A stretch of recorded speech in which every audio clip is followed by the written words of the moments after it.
Hello and welcome to episode 73 of the Duke Basketball Report podcast. It is Monday, February 27th, 2017. I am your host this week, Sam Klein.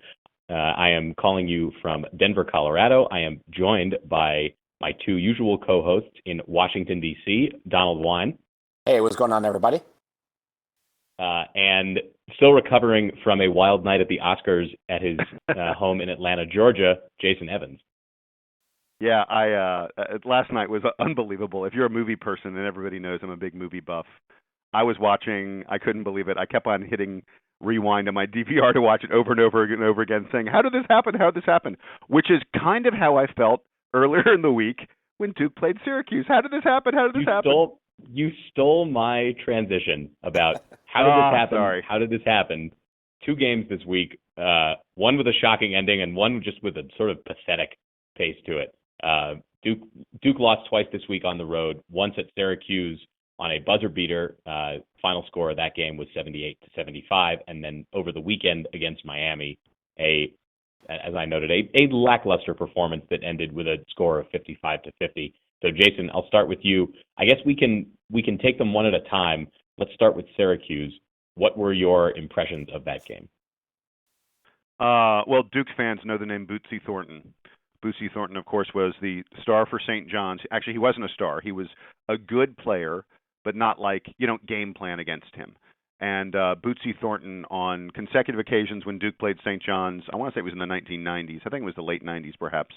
Had career games against Duke. Just games where, and this was a guy who, like I said, he averaged like 13 points a game, 14 points a game, and then he put in 30 against Duke, 30 plus, to lead St. John's to victories. And as a result, a lot of Duke fans refer to the Bootsy, or we've been Bootsied, meaning some guy who you really don't expect to have a great game suddenly just comes out of nowhere and kills you. And the Syracuse game, we got double Bootsied because Tyus Battle and John Gillen aren't that good. I mean, they're not bad, but they aren't as good as they were in this game. And it was, John Gillen, to put up 26 points. This is a guy who routinely scores like he had a run earlier this year. They played Boston College, he scored 4 points. They played UNC, he scored 4 points. They played Notre Dame, he scored no points, 0 points. They played Wake Forest, he scored 6 points. So that's 14 points over the course of 4 games. He puts up 26 against Duke. By the way, the very next game, over the weekend, they played Louisville. After going 9 for 14 from the field against Duke and scoring 26 points with 6 assists and 0 turnovers, they played Louisville, and John Gillen scored 10 points with 3 turnovers and 1 assist. I don't understand why these guys do this against us. It's pretty frustrating. And the interesting thing I thought about the Syracuse game was that, especially in the second half when they were just pouring it on, Gillen and Tyus Battle were not taking good shots. It's one thing when a guy beats you and you go, he's getting where he wants to on the floor. He's getting shots he wants. And when we talk about the Miami game and we talk about Bruce Brown, we're going to talk about a guy who got the shots he wanted to and succeeded at them. I don't think that Gillen and Battle took the shots that Jim Boeheim wanted them to take. Tyus Battle was taking turnaround jump shots from 18 with a hand in his face, and he was banking them in. He did that multiple times. There's no defense for that. That's just a guy getting lucky on his home floor. A guy who, again, isn't that good. And yeah, I think that my impression of watching that the Syracuse offense, as you said, it was like they were taking a lot of bad shots. Throughout the second half, I kept thinking, well, they're making shots, but it's not like they're playing as well as the score indicates. And Duke is just going to end up winning by a few points because they can't keep this up, and they just did. Yeah, they shot better than 70% from the field in the second half. And again, I didn't think Duke played bad defense. Coming into this game, remember, I was the one who previewed Syracuse for us, and I talked about Andrew White III, who is their big scorer. Andrew White III, their best player. Andrew White III takes like 10 three-pointers a game. We put Matt Jones on him. He shot 1 of 2 on three-pointers, 1 of 4 field goals overall. He scored 7 points. If you told me coming into this game that Andrew White III was going to play all 40 minutes and only score 7 points on 1 of 4 field goal shooting, I would have said, okay, so what, Duke's going to win by 15? It's crazy. This was an aberrant game. This was a game that Syracuse played that they're not going to play probably again all season. They had guys who are not this good play out of their minds, and it happens sometimes. And that's Donald. What did you want to add about Syracuse? Oh, well, I mean, you're going back to that, the Bootsy Thornton game. It was actually 17 years ago yesterday, February 26, 2000, which is the last time we lost a non-conference game at home. But getting back to the Syracuse game, I think Jason hit it on the head real good with John Galen just going off for no reason whatsoever. And it seemed like it was all in the second half, and the fact that if you look at the box score and you see that, we only allowed 25 points in the first half, that's a pretty good first half. The second half, we scored 42 points, which usually would win a ball game, except for the fact that we gave up 53 points. And I don't know how it unraveled because, watching the game, it didn't seem like it was a quick unraveling. It was just kind of a slowly but surely they were creeping back, and no matter what we were doing, we were scoring on a lot of different possessions. It just seemed like we were not pulling away from them, and it just kept creeping in. One thing I will say, that foul trouble allowed them to get to the line and shoot a lot of free throws. That is probably why they crept back into the game. It didn't seem like they were doing much, but in the second half, there's a point, I think, about the 10-minute mark left in the game where they just started hitting everything, and I mean every single shot. In the second half, they shot 71%, and I'm pretty sure every one of their 17 field goals that they made was in the last 10 minutes of the game. And that's how they came back and won. And I'm not quite certain how that happened, because there was a lot of possessions where, as you guys mentioned, we played pretty good defense and forced them to take some terrible shots. They just went in. And I'm not sure how to explain that, other than, sometimes those kind of moments happen. And it was to the point where when Gillen shot the three, the buzzer beater, as soon as he let it go, I'm at a party with some friends. As soon as that ball was in the air, everybody's like, well, that's going in. And that was just kind of the feeling that you had, because that was a game where, over the last few minutes of the game, every single time they would launch something that looked so stupid, it would still go in. And it's really, sometimes you just can't explain that. Yeah, and then I think that the one thing worth touching on that will lead us to the next game here as we move forward is that Grayson Allen had a not so great performance against Syracuse. He shot 2 of 11 from the field and looked generally like he was out of sorts. And I guess afterward they decided that he was out of sorts enough that he was just going to sit for the Miami game and recover from his ongoing or nagging injuries.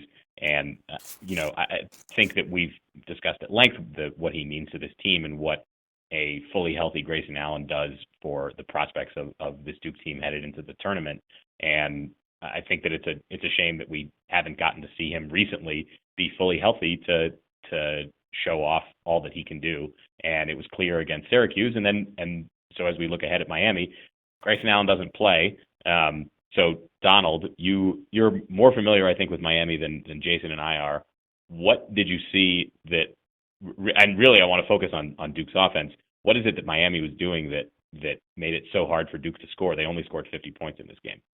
So I admittedly didn't watch much of this game. I was out with people and watched a little bit of the highlights later on, and it seemed like it's hard to say. It seemed like in the first half we weren't taking terrible shots. Again, they just weren't going in. We shot 34%. It's the second half that was really concerning, and the fact that it seemed like we made some bad decisions late, and that's not something that we normally do. I can understand if we take some good shots and they just don't go in. You kind of expect that sometimes when the ball's not going in the hole, but it seemed like we were panicking, which is something we haven't seen from this team in probably a couple months, or at least a month. But I'm not quite certain what led to that. I'm not sure why we just didn't show up. We hit 5 3-pointers. That sort of thing that kind of spurs our offense is hitting those back-breaking threes and getting our momentum and kind of spreading the offense out so that we can do a lot of other things. And that just wasn't there. Jason Tatum had a terrible shooting day. Luke Kennard had a bad shooting day. And those are your two guys that we're relying on lately for points. So if they're not scoring from the field, then that's going to be a backbreaker for us. And 50 points is just something that is unheard of with this offense.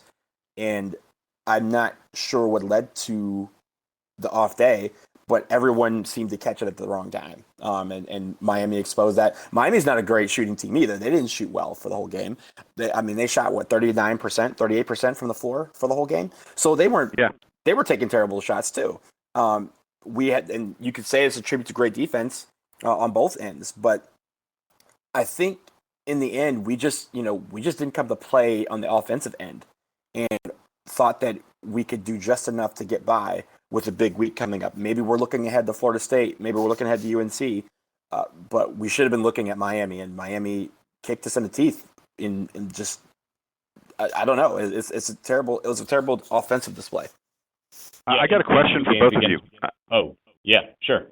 I got a question for both of you guys, and I seriously looked at this and thought about it a long time. Who had a good game? Who for Duke?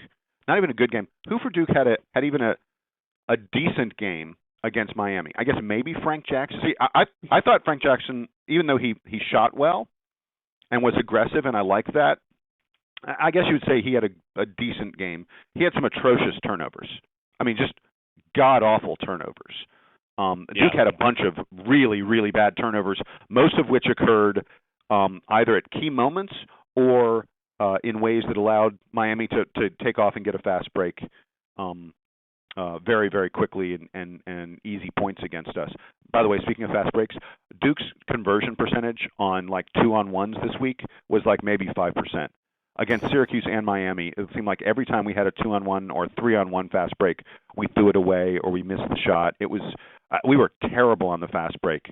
But seriously, I put the question to you guys: who against Miami had a good game? Yeah, I did want to go back to your point about the fast breaks that we kind of glossed over that against Syracuse. That you could say that Duke lost that game in the first half, even though they were winning by like 8 points at halftime. They played well enough to be winning by about 15 or 16 points. Yeah, and that any hope of a Syracuse comeback could have been snuffed right out if Duke had been more successful in what should have been easy plays for them. It should have been slam dunks. What should have been slam dunks or open layups. Yeah, and it's unbelievable. But again, did you want to answer Jason's question? No, I mean I do. I think Frank Jackson had a decent game, but also getting back to the fact that Tatum and Kennard really didn't. I know Kennard had 16 points, but you can't say that he had a great game. You know, Frank Jackson had to take more shots. He took 11 shots yesterday or on Saturday, and that's not something that is part of his game. I think part of that, he had 3 assists. He had some terrible turnovers, but he had 3 of them. We didn't have that many turnovers as a team. 13 isn't too terrible. It's obviously a little bit higher than you want. You probably want to be under 10. But it's that so many of them led to fast break layups, though. Exactly, and Bruce Brown just exposed us on those turnovers. Like a lot, I don't know how many points he had off turnovers, but he only attempted 2 3-pointers and still ended up with 25 points. He only had 2 free throws, so the rest of that is in the paint. And exactly what we were trying not to do is keep these guys out of the paint, because that's where a lot of their points came from. Okay, I think we've exhausted the grueling aspects of these 2 losses from last week. Shall we move on to the games coming up this week? We can do some quick previews because they're 2 opponents that we've already seen each once this year. The first game Tuesday night tomorrow against Florida State. That is Duke's last home game of the season. It'll be senior night for Matt Jones and Amile Jefferson. And then Saturday at North Carolina, the traditional end of the season match against the Tar Heels, who are very close to, or no, they have locked up at least a share of the ACC regular season title. So another outstanding season for UNC. Jason, can Duke recover here and win a couple of tough games against good opponents, good top of the ACC opponents headed into the ACC tournament?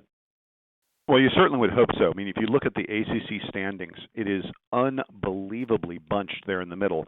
And if we don't play well, we're playing the top 2 teams in the conference. If we don't play well, if we drop both those games, we're looking at if we're 10-8, we could be 7th or 8th in the conference.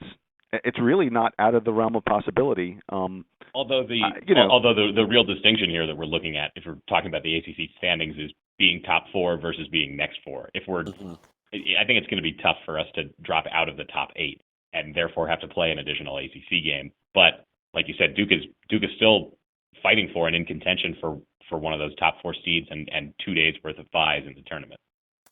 Yeah, and it's so hard to tell who's going to get those tops other than North Carolina. Because everybody plays each other. Look, we play Florida State. I think Louisville plays Notre Dame. Miami plays Florida State. It's like everybody's playing each other. So even figuring out, here's the scenario where this or that happens, is almost impossible to figure out. I mean, clearly we're going to have to at least go 1-1, maybe 2. If we go 2-0, then we're definitely going to be in the top 4. And get the double bye. If we go 1-1, it's harder to say. I think that the game against Florida State is the one that you would expect us to be favored and that you would hope and expect that we would win because we're at home. And as we've seen again and again and again in the ACC, it's really, really hard to win on the road. And I want to give you guys some scores from Florida State playing on the road. Here are Florida State's road games in the ACC. Early on, they had a great win at Virginia. Huge win. Big deal. They then played at UNC and they lost by 13. Their next road game, they played at Georgia Tech. They lost by 22. They played at Syracuse. They lost by 10. They beat Miami, which was a big road win. They went to Notre Dame. They lost by 12. They went to Pitt. They lost by 14. And then over the weekend, they beat Clemson by 2. But you can see that in most of those road games, even against teams that you would consider, certainly not the top tier of the conference like Georgia Tech, they get beat, not just beat, they get beat by double digits when they're on the road. Now, that's not that Florida State's a bad team. It's that teams play a hell of a lot better at home than they do on the road in the ACC. That's just reality. So put Duke back home, and hopefully we won't have another game where we shoot, 30% from the field like we did this week when we were on the road in those 2 games, and a game where we, can hit more than 5 3-pointers. So I would expect, if I was picking one key to that Florida State game, it's that our offense returns to what it's supposed to be, and we start hitting the shots that we're supposed to hit. I'll ask you guys this, though.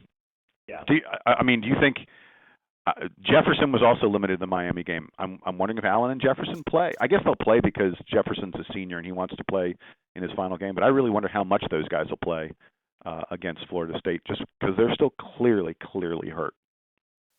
Yeah, and I certainly for his senior night, it would be great for him to play, and particularly because he, had to battle through injuries last year and got the 5th year to come back and all that. I think that he deserves all the accolades. But you're right. I don't know how much it's worth having him play if he's going to continue being hobbled. You'd rather him get healthy, possibly go on a run in the ACC tournament, or really most importantly, be ready for the NCAA tournament. And I'm just not sure. We talked last week about the potential benefits of having either or both of those guys fit, and I think we saw the effect of the injuries, and then also what it takes away from the team when Allen's not on the floor. And I'm not sure exactly what the best remedy is for that here. I would say that it's kind of a cop out, but the coaching staff knows the most about what condition the players are in and whether it's worth having them play. And Amile Jefferson's a team guy, and will understand if the best thing for the team is if he sits out a game or 2 so that he can fully recover and not be worried about playing on an injured leg or whatever's still ailing him, and to be healthy for when the postseason comes around. See, I think I'm on the opposite end. I think, and this is a soft prediction, I think that Amile plays 25 minutes, which is still less than what he normally plays, but he plays a significant amount of minutes, and he gets 15 rebounds. And I think it's because, like you guys said, this is his last game. If anyone has been excited about coming back for one final year, it's been him. And it's sad that a good chunk of that was taken out due to injury. Again, I think this is important to him. I think this is a game that he has been looking forward to, that he missed last year, and was one of the reasons why he came back to play in Cameron one final time. And I think that if this he knows is going to be his game, he's going to be up and ready for it. he may have to be pulled off of the court, at times to limit his minutes. Hopefully he rebounds better than he has the last 2 games where he had a total of 9 rebounds last week. I agree. But I think this is the game. This is the game where there's always an added juice when it's your final game. And I think Matt Jones, I look for him to have a pretty good game. And I look for Amile Jefferson to just ball out, because I think that this is a game that especially he, a 6-year senior, has been waiting for. And I think that is what you live for. Like, he's been waiting for this moment. And I'm sure he's probably been like, you know what, if you keep me out of these games, I'm hobbled here, I'm hobbled there. Coach, don't take me out this game. And I think he's ready for it, and that's why I expect to see a big game from him. Hey, guys, I got a question about that Florida State game. I'm wondering if Grayson Allen gets honored like a senior before the game, and I bet he does. Because Grayson Allen was on course to graduate after 3 years, and the stated goal of this season was he was coming back for 1 year, and then he was going to go to the NBA. Now, he has not had, due to injury and other things, he has not had nearly the season that folks expected when he was the preseason player of the year, not just in the ACC but in the nation. And clearly, that kind of an award is off the table for him at this point. But and people, seem to still be wondering, is he going to go to the NBA? I'm betting, first of all, that he is planning to go to the NBA, and I'm betting that Duke honors him the way they honor a senior, along with Matt Jones and Amile Jefferson. What do you guys think? I would be surprised by it, only because we haven't heard a lot of chatter about it leading up to this game. Right. That you might have heard in interviews or in any of those. I mean, specifically in interviews or in post-game press conferences about how this is like the end of Allen's college career and et cetera, et cetera. So even if he is leaving after this year, and I know, Jason, you seem pretty convinced of it, even if he is leaving after this year, I doubt that they go through all the ceremony, just because we haven't heard about it much. And there might be an opportunity somewhere down the line, maybe at the team banquet in April when everybody's futures are a little bit more known. Maybe we'll hear more about it, but I don't think we're going to hear it on Tuesday night.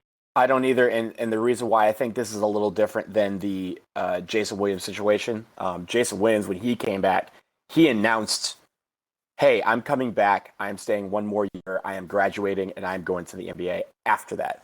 And it was very public the entire season that it was his final year. Now, I think a lot of us expect this to be Grayson Allen's last year, but he hasn't announced it in the way that Jay Will did when we kind of coined this whole Jay Will plan, the 3-year graduation plan that a lot of Duke players do anyway. I believe it was the same for Gerald Henderson as well. He ended up graduating, but he wasn't honored as a senior. I actually, Donald, I think you're wrong. I believe that Gerald Henderson graduated a few years later. I'm sorry. I forgot who I was thinking of. That it was a junior plan, same type of deal, and ended up not being honored with the team. So I think this is a little different situation. I don't think they honor him tomorrow night, but I think that they, like you said, during the banquet, is probably going to be clear at that point that he'll be gone, and that way they can honor him properly with the rest of the seniors that they normally do. All right. Do we want to talk about North Carolina a little bit? Donald, we had Jason give us a key for Florida State. Why don't you tell us what you're looking for against UNC? Well, last time we played well. Obviously, that was at home.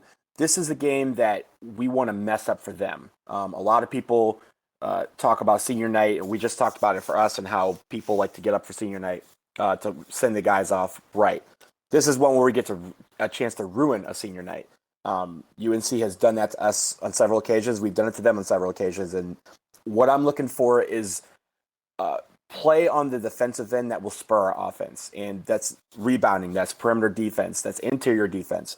I think Saturday is where it all needs to click for our defense, because that is what's going to stifle the momentum and the crowd and all the hoopla around UNC that they will have on that day. So that is obviously a clear key, show up on the defensive end. But I think what happens with our defense is that our defense this year, when we are on, spurs our offense a lot better, because we have taken the momentum away from them, and that makes our offense seem a little more fluid, a little bit more easy. So I think that's what I'm looking for in this game. Yeah, and I think that when you talk about the defense creating the offense, we said earlier, specifically about the Syracuse game, that Duke had a lot of missed opportunities on the fast break, which, is a negative by itself, but also speaks to the fact that Duke had a lot of opportunities in the fast break and that the defense was a lot more opportunistic. The rebounding generally has been good, and the Duke is able to recover the ball on the defensive end and push it up the court really quickly. Matt Jones is good at moving the ball. Luke Kennard has been the best ball handler, I think, on the team this year. Jason Tatum's gotten a lot more confident, and you can see him getting better. I think there are a lot of options for a lot of ways that Duke can move the ball up. It's a matter of then executing once you're on the offensive end to get those points. Jason, was there anything you wanted to add about North Carolina? Yeah, so you recall that last time I said the key was rebounding, and Duke won the rebounding battle, and I'm convinced that's why we won the game.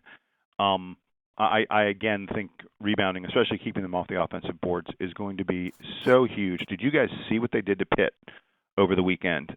They played Pittsburgh, which is a strong team, a physical team, a team that usually rebounds fairly well, and Carolina got 24 offensive rebounds. Pitt had a total of 28 rebounds on the game. They had 28 rebounds in the game, and Carolina had 24 offensive rebounds. At one point during that game, Carolina, and I'm not talking early on, I'm talking it was in the second half, Carolina had grabbed 3/4 of the shots that they had missed. If they put a shot up, there was a 75% chance, and they missed it. No, there was a 75% chance that Carolina was getting the offensive rebound. That's crazy. That's just silly. And it's going to be super hard to stop them. We won't win the game if Carolina gets their usual 16, 18, 20-plus offensive rebounds. That's just reality.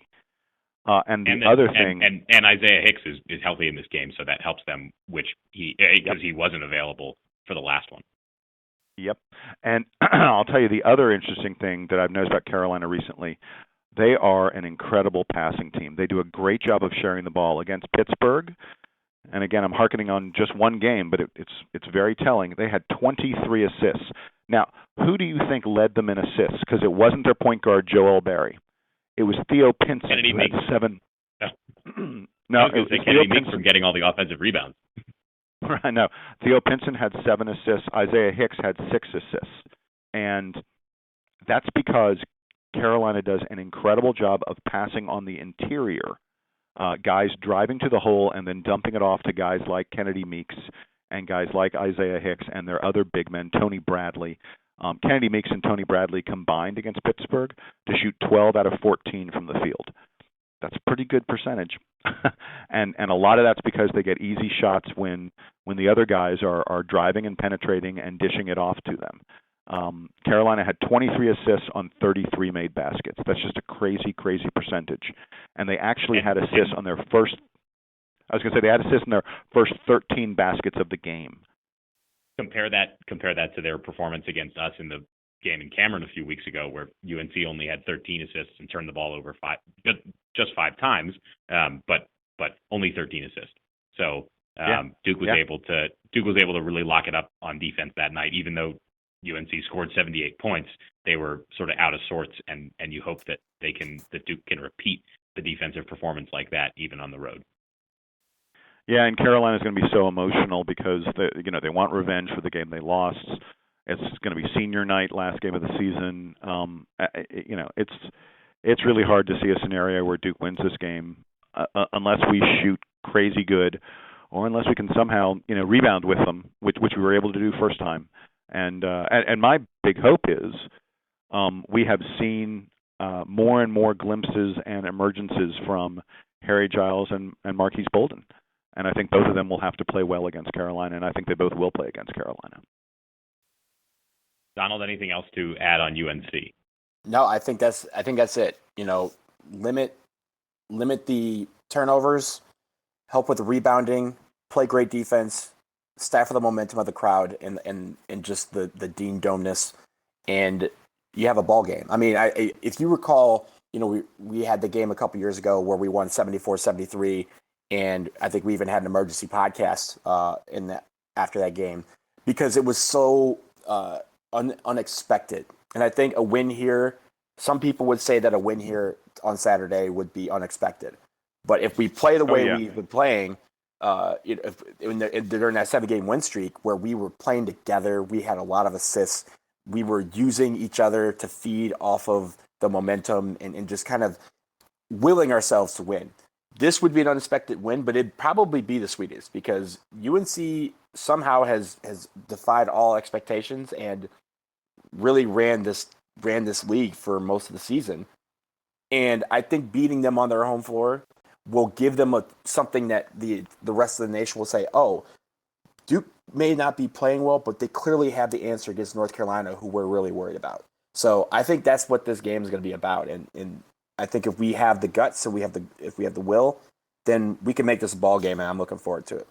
I was going to say really quick, it's amazing how your feelings about a team, your attitude can change so quickly. And Donald just said, oh, Duke isn't playing that well. A week ago, we were on a 7-game win streak. We were up to we were clearly up to a 3 seed in the NCAA tournament, and we were the team that no one wanted in their bracket. And then, we have a game against Syracuse where they have 2 guys just go off in a way that they're just not ordinarily going to. And then we play a game at Miami. I mentioned last week it was Miami's senior night. They were getting one of their star players, their best players, back from a 3-game suspension. Duke was playing without Grayson Allen. Amile Jefferson was clearly, hobbled and he only played 21 minutes. And Duke lost, what was arguably the worst game they played all year, and suddenly we're like, oh no, the season's in trouble. But it's just I don't know if I have anything to say beyond that, except it's kind of amazing and weird how the season can turn so quickly. At this time of year, basketball for you. Yeah, this time of year, that's what you're expecting. Everyone's judging you off your last game, and not necessarily, they look at the last 10. But when you talk about how they played down the stretch, they look at the last couple games. And the last couple of games we haven't played well. We need to get back to what we were doing a week and a half ago. Yeah, like you said, against UNC, all we have to do to beat UNC is take care of the ball, shoot well, play good defense, and out-rebound them. Piece of cake. Yeah. It's so easy. And then I wanted to wrap up our quick preview of North Carolina by just mentioning Jason had said that it was senior night for UNC, and it's a big class for UNC that's graduating this year. So this is going to be perhaps the last game we see Duke play against Nate Britt and Kennedy Meeks and Isaiah Hicks. And did you guys know that Stillman White is a senior at North Carolina this year? He's not the only one. There's also a guy called Candler Coker. Coker. I assume that he's a walk-on, one of the many walk-ons that Roy Williams likes to carry, just so they can go out first for warm-ups to get everybody excited before the real team comes out. Yeah. Do you think he'll start him? Do you think Roy will start him? I'm looking at the roster. I had never heard of him until today. Maybe he gets that senior treatment. I don't know. Hopefully Duke just wins in a blowout, and then Mr. Coker can play 5 minutes at the end of the game. Yeah, I think he'll play. He's normally good at starting those guys, but you say we're going to say goodbye to all these seniors. I'm pretty sure 2 weeks ago we said goodbye to Kennedy Meeks when Jason Tatum dunked him out of existence. That's true. Perhaps they're exhuming him just to give him senior night mention. That'd be cool. Yeah. They can prop him in front of the basket, and Jason Tatum can destroy him again. I'd be okay with that. We would take that result. Yeah.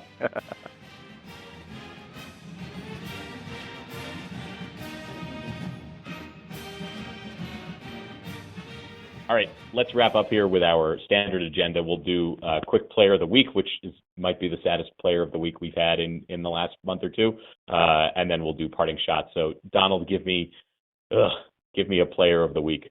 I'm going with Luke Kennard because Luke Kennard scored in double figures both games, and that's really all I have to say about that. Jason? Pass. I'm serious. I'm not picking anyone. There's no one that I talked about the Miami game. The guys who I thought played okay or good against Syracuse did not play well against Miami. Frank Jackson, who's the only guy who played well against Miami, didn't play well against Syracuse. So I pass. I'm not handing out a player of the week this week. No one earned it. I'll give it to Jason Tatum for a decent performance against Syracuse, although I hate doing it. I was actually thinking about picking. You know what? Forget it. I'll pick Frank Jackson for being the only passable performance against Miami. So Frank Jackson, I'm not sure if I picked him yet this year. So there you go. And then we'll close with parting shots. Jason, you want to go first? Yeah, I got a couple things I wanted to mention for my parting shot. The first one is, folks, if you haven't listened to JJ Redick's, not his own personal podcast, but the podcast where he was a guest of Bill Simmons' podcast. Some folks wrote about this on the DBR. JJ was a guest on Bill Simmons' podcast. I think it was a return favor because I think Bill Simmons was a guest on JJ's podcast over the summer. And it was a really good, really revealing interview. It's long, and there are parts of it that probably are too inside the NBA if you're not someone who loves the NBA. But there are a couple moments that I thought were really interesting and really good. The first one was, and I don't know if JJ was joking or telling the truth or not, but they talk very, very briefly about the Carolina cheating scandal. And JJ mentions that he used to be a teammate of Reggie Bullock, who was at North Carolina. Now, Reggie Bullock was at North Carolina supposedly after the scandal had ended. And but JJ and Reggie Bullock were teammates in the NBA. And JJ says that Reggie Bullock told him that he never went to class when he was at UNC. And some people went, "Whoa, are you serious?" So that might be at least some anecdotal evidence that perhaps the Carolina scandal didn't end when they told us it ended. Frankly, their conduct in all this leads me to believe that they can't be trusted about anything anyway. But the other really interesting thing was I loved when JJ spoke a little bit about the transition from high school to college, and he said that nothing can prepare you for coming to college, walking out on the floor, and hearing 20,000 people chant "F you, JJ," at every single road game. And he said it was really hard on him at times. And I think it's interesting. We think of these kids as pros when they're still in college, and we expect them to act in a certain way. And I think it's sobering to me to think about a 19, 20-year-old being having all that negative stuff heaped upon them. I think it's really unfortunate when it happens, and it makes me feel bad for booing opposing players. So that was the first thing I wanted to mention for my parting shot. The other parting shot was there's a really good article in the News and Observer about Jason Williams, J-Will, former Duke player, now an ESPN commentator, who talked a little bit about the fact that North Carolina doesn't recruit top players anymore, doesn't get top players anymore. And there were some amazing stats that he brought up, or were brought up in this story. Do you guys know, Carolina hasn't gotten a top 5 recruit since Harrison Barnes in 2010. We're into 2017, and North Carolina hasn't had a top 5 recruit since Harrison Barnes. It's just amazing to think about. And that one of the things Jay Williams pointed out was he said Harrison Barnes is a nice player in the NBA, but he's not a star in the league. And he said, and Jay Will said, kids who look at the NBA, look up to NBA stars. He said, there's no one from North Carolina that they identify with on that level. Do you guys know the last time North Carolina had a player play in the All-Star game? It was 10 years ago. Rasheed Wallace and Antawn Jamison played in the 2007 NBA All-Star game. That's the last time UNC had an All-Star, 10 years ago. Current high school seniors, they were like 7 or 8 years old the last time UNC had an NBA All-Star. And since then, Duke's had Luol Deng, and we've had Kyrie Irving multiple years, and we've got guys who are on the rise who appear to be future All-Stars, guys like Jabari Parker who look like they're going to be All-Stars in the future. For North Carolina, this is just an ongoing drought of talent. And I'll close it by saying this. Props to Roy Williams, because this is now the second consecutive year where they appear to be one of the teams that's in prime position to win the national title, even though he's not getting the kind of recruits that should put him up at the top. So, I hate to do it, but I got to give props to the guy, and they've had a great season. But you got to wonder, when are they going to start getting recruits that, will get them there consistently? It's a crazy, crazy world right now over at UNC. Donald? So I wanted to touch on a cool story that I saw yesterday. Michigan State's final game, our final home game, was yesterday against Wisconsin, and it was a big victory for them. They won 84-74 to basically probably secure an at-large position for them in the bid for them in the NCAA tournament. But that's not the real story. The story was that it was senior day, as I mentioned, and their senior guard, Aaron Harris, tore his knee up earlier this month and was ruled out for the rest of the year. Well, that was not going to stop him from playing in the senior game. So with about 15 seconds left, Tom Izzo did a really class thing. He put Aaron Harris into the game so that Aaron Harris could get the ovation that he deserved in front of his home crowd and to kiss the logo at center court one last time as time expired. So I thought that was a really cool moment. If you haven't seen that clip, it's a very quick clip, but to see him in a full knee brace, hobbling on the court, but just so happy to just be on the court one last time at the Breslin Center, I thought that was a really cool moment. Kudos to Tom Izzo for making that happen. And Aaron Harris is one of those guys that is a typical Spartan player where he played well for 4 years. He was their heart and soul. He did everything that was expected and asked of him and more. And is one of the great Spartans in history. So congratulations to him. I'm glad he got to play in that last game or to at least appear on the court in the last game. And props to Tom Izzo and the coaching staff for making that happen. Yeah, that's a cool story. Thanks for sharing with it. For my parting shot, I wanted to it's not exactly a follow-up to Jason's second one, but kind of a mention of the sign of the times and how things have changed. From 1997 to 2011, Duke won at least either the regular season or the ACC tournament championship all but 2 of those years, one of them being 2007, the year that we were at 6th seed and lost to VCU, and then the following season when I think the program was still kind of recovering from that. And Josh McRoberts had just left, et cetera, et cetera. So all but 2 of those years over a 14-year span when Duke won at least some kind of ACC championship. Since 2011, no ACC championships of any kind. It's now 2017. There's not been a regular season championship. Duke could certainly come out and win the ACC tournament, but I don't think anyone is predicting that at this point. And what I think is particularly interesting about this is that in the stretch from around when JJ Redick was in college to until Duke won the national championship in 2010, and it may have lingered for a year or two after that, there was kind of this feeling that Duke had changed and that the program wasn't exactly in the same place where they were maybe earlier in the decade, around 2000, 2001, when Duke was kicking everybody's butts in every game. It seemed like the ACC was more competitive and that Duke wasn't clearly the best team anymore. And is Krzyzewski declining? Okay, 2010 comes, Duke wins the championship. 2011, Duke has Kyrie Irving, who is hurt most of the year, but shows that, hey, Duke can play with these one-and-done guys. And then Austin Rivers has a pretty good season, even though Duke doesn't do well in the tournament. And Jabari Parker has a great season at Duke, even though Duke doesn't do well in the tournament. Duke wins the championship in 2015. But throughout all of this, throughout all the recruiting success, and I think the generally more positive attention that the program has received, there has been a lot less success for Duke in the conference. And I think that outside of our little DBR bubble, like, sort of the obsessive ACC basketball fan, it doesn't seem like there's much emphasis on it. And I don't know if Mike Krzyzewski and the coaching staff care as much about, I know they care about the ACC championship. I wonder if the focus has changed a little bit.